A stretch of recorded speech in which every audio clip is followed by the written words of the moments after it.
What's up everybody, Chris Orm here. Today, I want to share 10 insights of what I learned over the last 3 years working in the custom integration industry. This is the professional install for smart home industry, and I really have a lot of insight that I want to share with you, and you may not know these things unless you worked in the industry. So let's go ahead and get started on this top 10 list. In no specific order, these are the 10 things that I learned. Number 1 is that money is plentiful. Most of these homes that I worked on are in the range of 3 to 5 to 10, all the way up to $25 million. And you may be wondering, who the heck lives in a $25 million home? Well, there's these homes for a reason, and people buy them for a reason. These are the ultra wealthy, the top 1%. These are the CEOs. These are the people who are truly making things happen in the world. They might own a sports team. They might own a large scale business or be the CEO of that business. But all of these houses are afforded by some people. So you can't think from your pocketbook, you have to think from someone else's pocketbook. There's a lot of money flowing in the California scene. There's a lot of money flowing in Las Vegas, and it's really incredible, and these people have to spend their money somehow, so they choose to do it on their ultra luxury homes. I was really surprised to see people that are buying $200,000 home theaters, people that are upgrading their lighting system in their home, which could be $200,000, people who are buying 40 televisions for their home. 40 TV remotes were never in my budget, but for someone, that's a reality, and you have to be able to serve those customers. So you have to understand that money is plentiful, and you cannot think from your pocketbook. Point number 2 is going to be more house, more problems.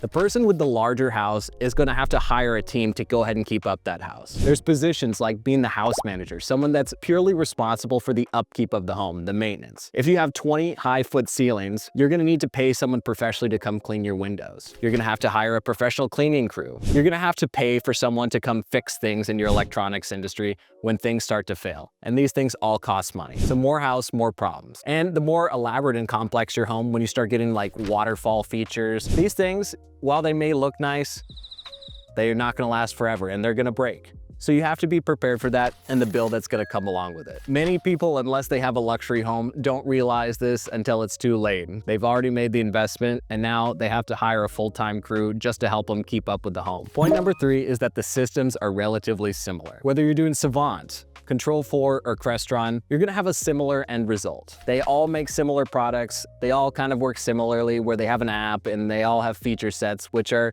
slightly unique. The most thing that you're gonna notice is the design. So focus on which one has the best design for you, which app you like using, and overall, if you had a previous home and you were happy with that result, go ahead and use that same system.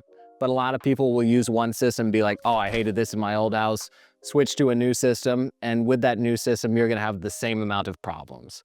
So they're all pretty relatively similar. There's pros, there's cons, but overall, you're gonna have a similar result and product. Point number 4, the more complex the system, the more problems that you're gonna have. My favorite example to give on this is a video distribution system. A video distribution system allows you to have multiple cable boxes, multiple Apple TVs, and have that distributed throughout the home via an Ethernet connection. So there's several components to the video distribution system, and it's all gonna be living at one centralized rack location. You may be able to display the same image from one Apple TV on every TV around the house, but that comes at a cost. Unless you're running something like a bar or you're really doing a lot of Super Bowl parties, video distribution is one of the worst investments that you can make. Imagine paying $20,000 and that your TVs aren't gonna work on a regular basis. That's because there's so many failure points here. When we talk about a video distribution system, we'll have an Apple TV sitting at a rack location, and that's gonna be having either a chassis or a balance system. So that Apple TV is gonna plug into the overall video distribution system, and via an Ethernet cable, that's gonna be traveling to the end of the home. Since we can't have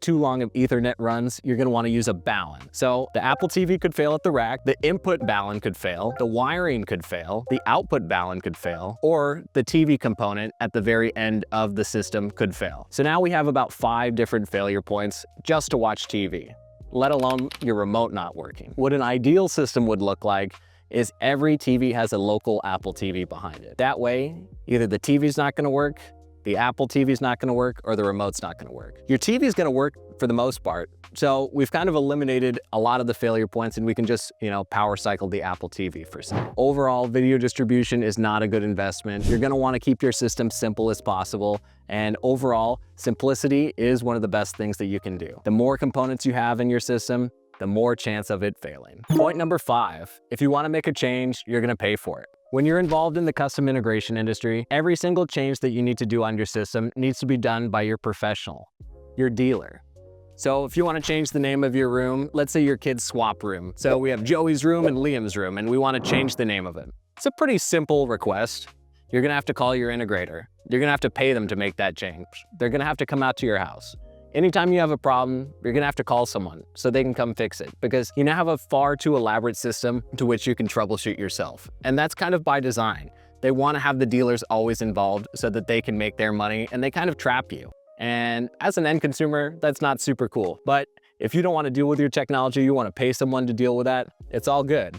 But it's gonna cost money. So you should be aware of that ahead of time. Point number 6 is that you'll be locked in with the relationship with your integrator. So make sure you choose right. The people that do the original installation are gonna likely be the people that are gonna have to service your home for years to come. And if you decide that you don't necessarily like your original installer, it might be a big time and monetary commitment to go ahead and switch to someone different, because people don't necessarily like to take over existing systems. A lot of the money is made on the front end on the original install, and people are likely not going to want to take over that install just because there's problems. From the secondary company standpoint, it could be a big liability to go ahead and take over that system. You don't know the condition, they'll likely start blaming you if things get worse. And it's overall not probably the best idea for their business to go ahead and take it over. So you're gonna wanna know that this is gonna be a long-term relationship.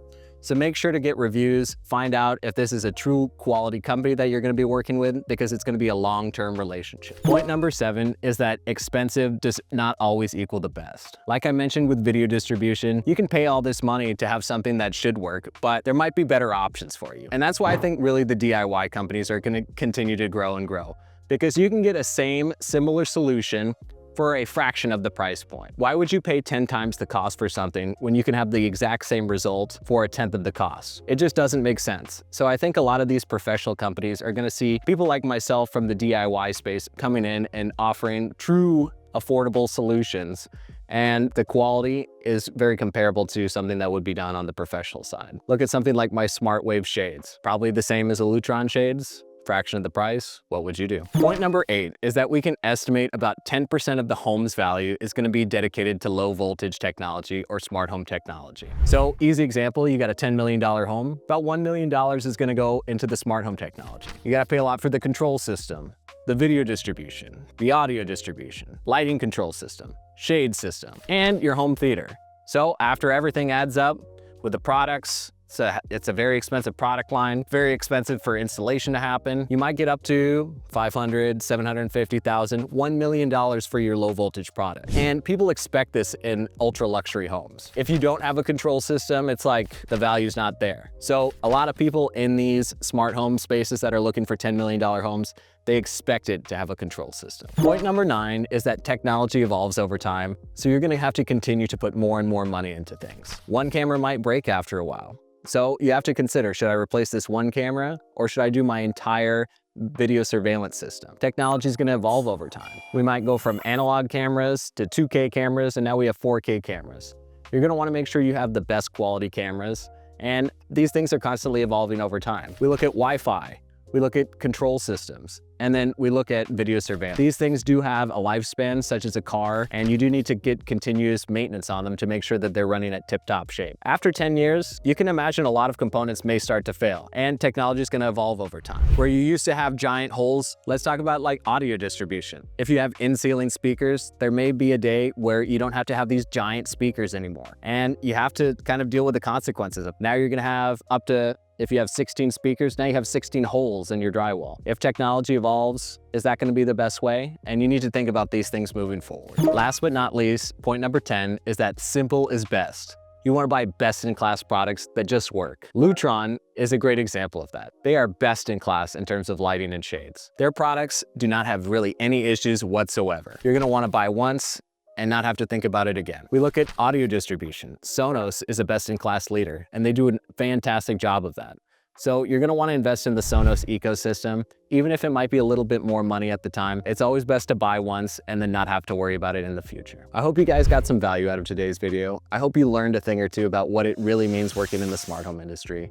what custom integration is, and who are these ultra wealthy people that are choosing to have these elaborate smart home systems in their home. It's really eye-opening to see that there is a class of person that has this type of disposable income that they want to put into their home. They want to put into their smart home technology so that they can wow their friends. I think there's a balance between the two to get the results that you want, like automated shades. It's a luxury product, but you don't always have to pay the luxury price point. So it's somewhere in the middle. So that's why you want to talk to someone who really has your best interest in mind, who's not just trying to sell you things. Overall, I see the value of the industry, and I don't think it's going anywhere, but I think it's going to continue to evolve over time, especially as the DIY starts to take over and become more and more prominent, even in these large-scale homes. Ring doorbells are still used by multi-millionaires. We need to evolve and understand that the dynamic is always going to be changed. Thanks so much for watching this video, everyone. I really hope you got some value out of it. Give us a like, and we'll go ahead and see you in the next one. Thanks for watching.